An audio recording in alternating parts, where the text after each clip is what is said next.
आपको YouTube पे हजारों ऐसे वीडियो मिल जाएंगे जहां पे ये कहा जाता है कि जो आपका घर है, घर के लिए जो पावर सप्लाई जा रहा है, उस पावर सप्लाई के साथ में कैपेसिटर को कनेक्ट कर दीजिए और इसको कनेक्ट करने के बाद आपका जो इलेक्ट्रिसिटी बिल है, इलेक्ट्रिसिटी बिल कम हो जाएगा। क्या वाकई ऐसा होता है कि नहीं होता है, इसी के बारे में मैं आपको पूरा डिटेल में एक्सप्लेन करने वाला हूं।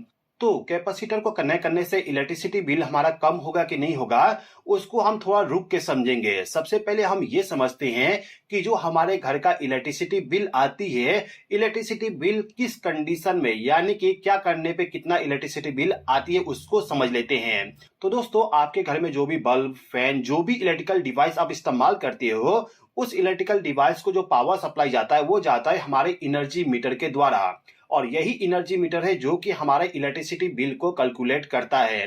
यानी कि आपने आपके घर में कितना पावर का कंजप्शन किए, उसको कैलकुलेट करने के लिए इस प्रकार का मीटर लगा होता है। अब इस मीटर का जो यहाँ पे रीडिंग है, ये रीडिंग हमारा यूनिट में होता है। यानी कि इलेक्ट्रिसिटी बिल को हम यूनिट में कैलकुलेट करते हैं। अब यहाँ पे एक यूनिट बढ़ाने के लिए हमें कितना पावर का कंजप्शन करना पड़ता है, उसको भी समझ लेते हैं। तो दोस्तों देखिए, ये जो यूनिट है ना, इस यूनिट को आप किलोवाट आवर भी कह सकते हो। किलोवाट आवर का मतलब क्या है, एक बार समझ लेते हैं। देखिए दोस्तों, यदि आपके घर में आपने 1000 वाट के लोड को कनेक्ट कर दिए और उस लोड को यदि आपने 1 घंटे तक रन करवाए, तो उस कंडीशन में आपका जो एनर्जी मीटर है, उस एनर्जी मीटर में 1 यूनिट का पावर कंजप्शन शो कर देगा। तो इस मीटर का एक रीडिंग बढ़ाने के लिए हमें 1000 वाट को 1 घंटे तक रन करवाना पड़ेगा। इसी प्रकार से यदि आप 500 वाट के लोड को कनेक्ट करते हो, तो उसको आपको 2 घंटे तक रन करवाना पड़ेगा, तब जाके 1 यूनिट का पावर कंजप्शन होगा।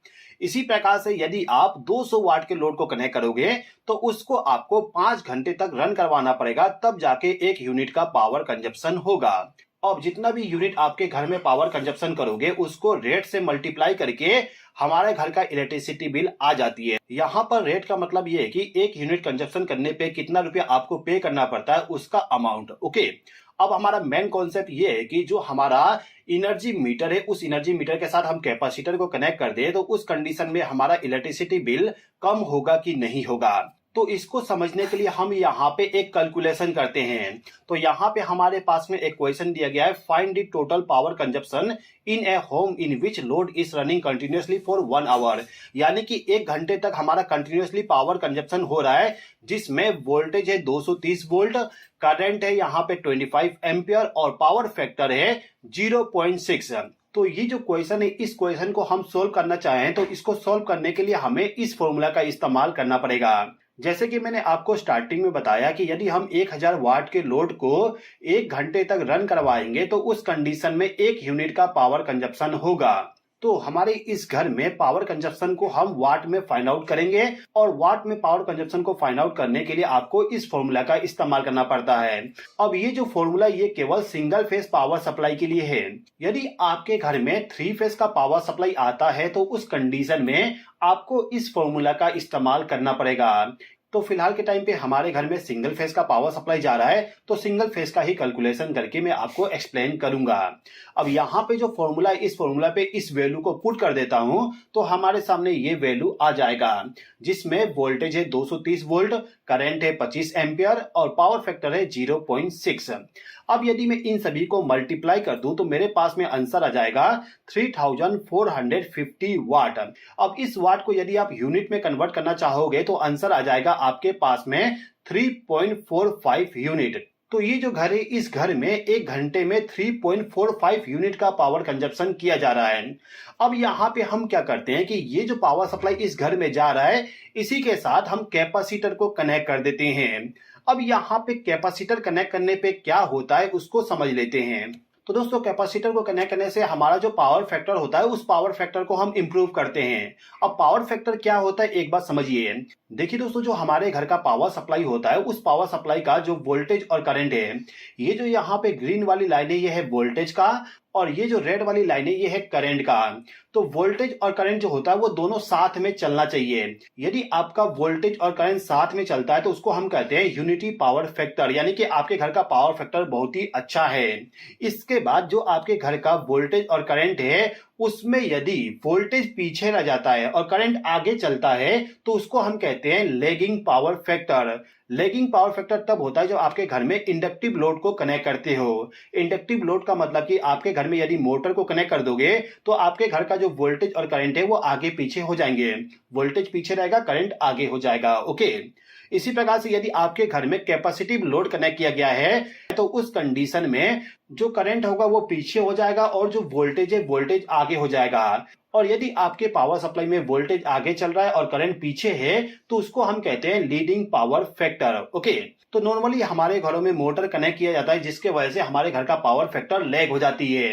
अब यदि आपके घर का पावर फैक्टर लैग हो गया तो उसको इंप्रूव करने के लिए हम कैपेसिटर को कनेक्ट करते हैं। तो ये जो घर है, इस घर के लिए जो पावर सप्लाई जा रहा है उस पावर सप्लाई के साथ हमने कैपेसिटर को कनेक्ट कर दिए जिससे कि यहाँ पे जो पावर फैक्टर है पावर फैक्टर इंप्रूव हो जाए। तो पावर फैक्टर को इंप्रूव करने के बाद जो करंट होता है उसमें कुछ चेंजेस होती है। कितना चेंजेस होता है, क्या चेंजेस होता है उसको हम समझते हैं। ठीक है, तो कैपेसिटर को लगाने के बाद इस घर में कितना एम्पियर करंट फ्लो हो रहा है उसको पता करने के लिए आपको इसी फॉर्मूला का इस्तेमाल करना पड़ेगा। अभी के टाइम पे हमें करंट फाइंड आउट करना है तो इस फॉर्मूला को मैं तोड़ मरोड़ दे रहा हूं, यानी कि अब फॉर्मूला हमारा ये वाला हो गया। अब ये जो फॉर्मूला है इस फॉर्मूला पे वैल्यू को मैं पुट कर देता हूं। तो यहाँ पे जो वाट है, वाट हमारे पास में 3450, तो मैंने लिख दी यहाँ पे। वोल्टेज हमारा है यहाँ पे 230 वोल्ट और पावर फैक्टर हमने इंप्रूव कर दिए 0.9। हमारा पहले पावर फैक्टर था 0.6, लेकिन कैपेसिटर को हमने कनेक्ट करके पावर फैक्टर को इंप्रूव कर दिए और पावर फैक्टर अभी के टाइम पे हमारा 0.9 है।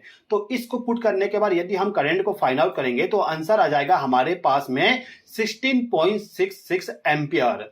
आप यहाँ पे डिफरेंस देख सकते हैं, पहले हमारे घर में करंट फ्लो हो रहा था 25 एम्पियर, लेकिन कैपेसिटर को कनेक्ट करने के बाद अब करंट फ्लो हो रहा है 16.66 एम्पियर। तो कैपेसिटर को लगाने के बाद हमें यह पता चल गया कि करंट हमारा कम हो जाएगा। अब यहाँ पे सवाल ये बनता है कि यदि हमारे घर का करंट कम हो जाता है तो इसके वजह से क्या हमारा इलेक्ट्रिसिटी बिल कम हो जाएगा? तो ये जो करंट रेटिंग है इसको मुझे इस वाले फॉर्मूला पे पुट करना पड़ेगा।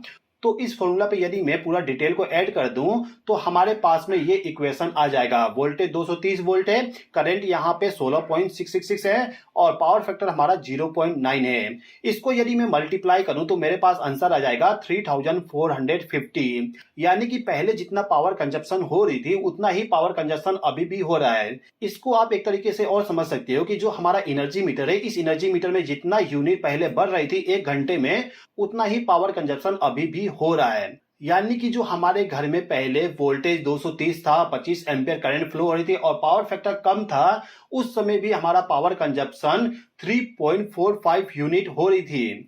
इसके बाद जब हमने कैपेसिटर को कनेक्ट कर दिए तो कैपेसिटर को कनेक्ट करने के बाद पावर फैक्टर तो इंप्रूव हो गया, लेकिन करंट हमारा कम हो गया। करंट रेटिंग कम होने से और पावर फैक्टर के इंप्रूव होने से जो हमारे घर में पावर कंजप्शन हो रही थी वो पहले के जैसे ही है। यानी कि पहले जितना इलेक्ट्रिसिटी बिल आपके घर में आ रहा था उतना ही इलेक्ट्रिसिटी बिल अभी भी आएगा कैपेसिटर को कनेक्ट करने के बाद भी। ओके, लेकिन दोस्तों यहाँ पे आपको एक चीज समझना होगा, जो आपके घर में इलेक्ट्रिकल डिवाइसेस है उन सभी डिवाइस का जो लाइफ है, लाइफ इंक्रीज हो जाएगा यदि आपने आपके घर का पावर फैक्टर को इंप्रूव कर दिया तो। ओके, इसके अलावा आपको मैं एक चीज और बताना चाहूंगा, जो इंडस्ट्री होता है, इंडस्ट्री में जो पावर सप्लाई जाता है उस पावर सप्लाई में यदि पावर फैक्टर लो रहता है तो उस कंडीशन में उनको पेनाल्टी पे करना पड़ता है। और यदि इंडस्ट्री में जो पावर फैक्टर है, पावर फैक्टर पूरा सही रहता है तो उस कंडीशन में उनको कोई भी पेनाल्टी पे नहीं करना पड़ता है। तो यदि आपके घर में 3 फेज का पावर सप्लाई आ रहा है और आपके घर का पावर फैक्टर लो है तो हो सकता है कि आपको वहां पे पेनाल्टी पे करना पड़ रहा हो। तो यदि आप चाहते हो कि आपको कोई भी पेनाल्टी पे ना करना पड़े तो उसके लिए आप पावर फैक्टर को इंप्रूव करके रखिएगा। ओके, तो आई होप कि आपको यहाँ पे समझ में आ गया कि कैपेसिटर को कनेक्ट करने से इलेक्ट्रिसिटी बिल में कोई भी कमी नहीं आएगा, लेकिन पावर फैक्टर को इंप्रूव करके जो पेनाल्टी होती है उस पेनाल्टी को हम बचा सकते हैं। तो आई होप कि आपको ये वीडियो पसंद आया होगा। वीडियो पसंद आए तो लाइक कर दीजिए, चैनल पे नए हो तो सब्सक्राइब कर लीजिए। इस वीडियो को देखने के लिए धन्यवाद।